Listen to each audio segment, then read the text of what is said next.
Hello little learners. Welcome back to the Kiddoland. Today we are going to learn something exciting in English grammar. We will learn about the 4 main types of sentences. Do you know what a sentence is?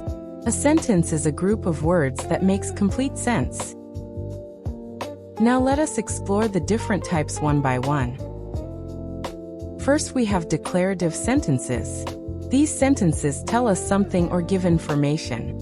They always end with a full stop. For example, the sun rises in the east, or I like ice cream.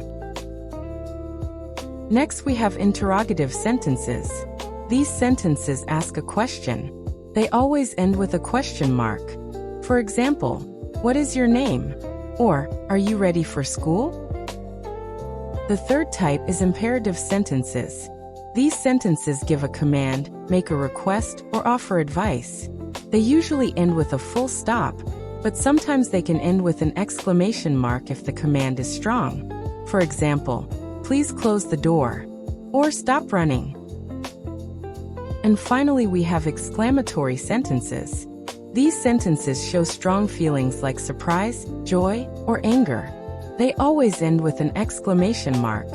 For example, wow, that cake looks yummy. Or oh no, I lost my pencil. So remember, declarative tells something. Interrogative asks something. Imperative gives orders or advice. Exclamatory shows strong feelings. That's all for today's lesson on types of sentences. Keep practicing and soon you will be a sentence expert. See you next time on the Kiddoland, where learning is always fun.